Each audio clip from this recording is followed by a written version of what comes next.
آیت کریمہ کا ترجمہ یہ ہے، پروردگار ارشاد فرماتے ہیں وَلَمَّا جَاءَ مُوسَىٰ لِمِيقَاتِنَا، جب آئے موسیٰ علیہ الصلوۃ والسلام ہمارے وعدے کے مطابق کوہ طور پر پہنچے، کلمہ ربہ، تو ان سے کلام کیا ان کے رب نے، یعنی اللہ تعالیٰ نے ان سے کلام کیا۔ کلام کرنے کے بعد حضرت موسیٰ علیہ الصلوۃ والسلام کو اللہ تعالیٰ کی دیدار کا شوق پیدا ہوا۔ سمجھانا یہ مقصود ہے کہ کلام اس کے اندر بھی جس شخص کا کلام ہوتا ہے اس کے جمال اور اس کے کمالات اس کلام کے اندر ظاہر ہو جاتے ہیں۔ یہی وجہ ہے کہ جب موسیٰ علیہ الصلوۃ والسلام نے اللہ تعالیٰ کے کلام کو سنا تو حضرت موسیٰ علیہ الصلوۃ والسلام کے دل میں اللہ تعالیٰ کے لقاء کا شوق پیدا ہوا، اور موسیٰ علیہ الصلوۃ والسلام کلام سے متاثر ہوئے اور اللہ تعالیٰ کی دیدار کا بے حد شوق پیدا ہوا، اشتیاق پیدا ہوا، اور عرض کی رب ارنی انظر الیک، اے پروردگار آپ مجھے اپنا دیدار دکھائیے تاکہ میں آپ کی طرف دیکھوں، آپ کا دیدار کروں، آپ کی دیدار سے مشرف۔ تو معلوم یہ ہوا کہ بسا اوقات انسان کسی کے کلام سے متاثر ہوتا ہے اور انسان کو اس کی دیدار اور لقاء کا شوق پیدا ہوتا ہے، جیسے حضرت موسیٰ علیہ السلام کو طور پر اللہ تعالیٰ کے کلام سے متاثر ہو کر کے اللہ تعالیٰ کی دیدار کا اشتیاق ان کو پیدا ہوا۔ فارسی کا ایک شاعر کہتا ہے نہ تنہا عشق از دیدار خیزد، نہ تنہا عشق از دیدار خیزد، بسا کی دولت از گفتار خیزد، کہ عشق اور محبت یہ ہمیشہ ملاقات اور محبوب کے چہرے دیکھنے سے نہیں ہوتی، بلکہ بسا اوقات محبت اور عشق یہ محبوب کے کلام سننے سے بھی پیدا ہوتی ہے۔ تو اگر کوئی شخص اچھا کلام کہتا ہے، اچھی تقریر کرتا ہے، یہ ترجمانی ہے اس کے کمالات کی، اور جو کچھ اس کے دل میں پوشیدہ ہے یہ اس کا اظہار۔ اسی کو شیخ سعدی رحمت اللہ علیہ نے ایک مقام پر فرمایا ہے چودر بست باشد داند کسے، چودر بست باشد داند کسے، کہ جو ہر فروشت یا پیلو، جب دروازہ بند ہوگا دکان کا کسی کو کیا پتا ہوگا کہ اس دکان کے اندر کیا پڑا ہوا ہے، دکان والا جو ہر فروش ہے یا اور کوئی چیز فروخت کرنے والا ہے، تو کلام سے انسان کے کمالات کا اظہار ہوتا ہے۔ اسی طریقے سے ایک اور مقام پر شیخ سعدی رحمت اللہ علیہ فرماتے ہیں تامرد سخن گفت باشد، تامرد سخن گفت باشد، عیبہن رشن ہفت باشد، جب تک کوئی آدمی کوئی بات نہیں کرتا تو اس کے عیب اور ہنر تمام چھپے ہوئے ہوتے ہیں، اس کے اوپر پردہ ہوتا ہے، لیکن جب وہ گفتگو کرنا شروع کر دیتا ہے اس کے اندر کے کمالات ظاہر ہونا شروع ہو جاتے ہیں۔ اسی کے اوپر ایک واقعہ بھی آپ کو سناؤں کہ انسان کے کمالات سے، انسان کے کلام سے اس کے اندر کے کمالات اور اس کے اندر کا جمال اور اس کی حسن خوبی ظاہر ہوتی ہے۔ اس کے اوپر ایک واقعہ حضرت حامی رحمہ اللہ نے اپنے مواعظ کے اندر نقل کیا کہ ایک مرتبہ شاہ ایران اچانک اس کے زبان پر ایک مصرع آ گیا، اور وہ مصرع اس نے شعراء کو دیا کہ اس کے ساتھ دوسرا مصرع لگا لو۔ مصرع یہ تھا در ابلق سے کم دیدہ موجود، در ابلق سے کم دیدہ موجود، یہ مصرع ان کے زبان پر آیا، شاہ ایران کے زبان پر۔ اس کے بعد یہ مصرع اس نے ایرانی شعراء کو دیا کہ اس کے ساتھ ایک دوسرا مصرع لگاؤ، تو ایران کے جتنے شعراء تھے وہ سب کے سب اس کے ساتھ مصرع لگانے سے عاجز آ گئے۔ اس کے بعد یہ مصرع ہندوستان بھیجا گیا اور شاہ ہندوستان سے درخواست کی گئی کہ وہ ہندوستان کی شعراء کو جمع کر کے اس مصرع کے ساتھ دوسرا مصرع لگا لیں۔ اب ہندوستانی شعراء کے اندر بھی یہ مصرع اس کو ان کے اندر تقسیم کیا گیا پرچیوں کی شکل میں کہ وہ اس کے ساتھ مصرع لگا لیں، لیکن کوئی شخص اور کوئی شاعر اس کے لیے تیار نہ ہوا اور کسی کو ضرورت نہ ہوئی کہ وہ اس مصرے کے ساتھ کوئی مصرع لگائے۔ ہوا یہ کہ اسی زمانے کی ایک شاعرہ تھی جس کا نام تھا زیب النساء، وہ ایک دن سرما لگا رہی تھی اپنی آنکھوں میں، تو سرما لگاتے لگاتے اس کے آنکھوں سے ایک آنسو کا ایک قطرہ ٹپکا، تو اس قطرے یوں ہی اس کی آنکھوں سے وہ قطرہ ٹپکا، اس کو دیکھ کر کے فوراً اس کی زبان پر اس مصرے کا دوسرا مصرع اس کی زبان پر آ گیا اور اس نے اس مصرے کے ساتھ دوسرا مصرع لگایا۔ اس نے جو مصرع لگایا وہ یہ ہے، درے ابلق سے کم دیدہ موجود مگر اشک بتانے سرما آلود، درے ابلق سے کم دیدہ موجود مگر اشک بتانے سرما آلود، کہ درے ابلق کسی نے نہیں دیکھا ہوگا سوائے محبوب کے آنسوؤں کے، وہ آنسو جو سرمے سے ملے ہوئے ہوں، ان آنسو کے بغیر کسی نے کوئی در ابلق کو نہیں دیکھا ہوگا۔ یہ مصرع لگا لیا، اب یہ مصرع روانہ کر دیا گیا ایران، شاہ ہندوستان نے یہ مصرع اس کے ساتھ جو لگ گیا پورا شعر واپس ایران روانہ کر دیا۔ اب جب یہ شعر پہنچا وہاں ایران تو شاہ ایران بڑا خوش ہوا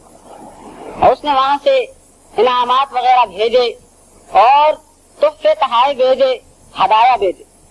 اور اس کے ساتھ ساتھ وہاں کے شعراء، وہاں کے وزراء اور خود شاہ نے اس بات کی خواہش ظاہر کی کہ جس شخص نے اس مصرے کے ساتھ یہ مصرع لگایا ہے ہم اس شخص کی دیدار کے مشتاق ہیں، اس کے ساتھ ملنا چاہتے ہیں کہ وہ کہاں پر ہے اتنا کامل انسان اور اتنا فصیح و بلیغ انسان کہ جس نے اس مصرے کے ساتھ مصرع لگا لیا، کوئی اس کے ساتھ مصرع نہیں لگا سکتا تھا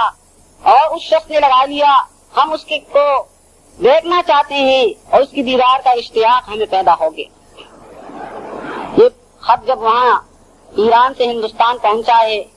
تو یہ خط جا کر کے شاہ ہندوستان نے زیب النساء کے پاس بھیجا اور کہا کہ وہاں کے لوگوں نے یہ خواہش ظاہر کی کہ ہم اس شاعر کو دیکھنا چاہتے ہیں، اب اس کا کیا علاج ہوگا؟ تو اس نے ایک مصرع، ایک شعر اور پڑھ لیا، بنا لیا اور کہا کہ میرے طرف سے یہ شعر روانہ کر دو، میرے دیکھنے کی ضرورت نہیں ہے، میرے شعر کو دیکھ لیں۔ اور اس زیب النساء کا تخلص جو تھا وہ مخفی تھا، تو اس نے شعر میں اپنے تخلص کو ظاہر کیا اور شعر اس طریقے سے اس نے بنایا، در سخن مخفی منم چوبوئے گل در برگ گل، در سخن مخفی منم چوبوئے گل در برگ گل، ہر کے دیدن میل دارد در سخن بیند مرا۔ مصرے کا شعر کا ترجمہ یہ ہے کہ میں اپنی باتوں کے اندر چھپی ہوئی ہوں، مجھے دیکھنے کی ضرورت نہیں ہے، جو مجھے دیکھنا چاہے میرے کلام کے اندر مجھے دیکھے۔ اور بتانا وہ یہ چاہتی تھی کہ میں عورت ہوں، میں کوئی مرد نہیں ہوں کہ تم مجھے ملاقات کر کے میری زیارت کرو، میں عورت ہوں، عورت ذات ہوں، اللہ تعالیٰ نے یہ کمالات مجھے عطا کیے ہیں، اسی شعر سے میرے حسن خوبی کا اور میرے کمالات کا جو ہے اندازہ لگا لو۔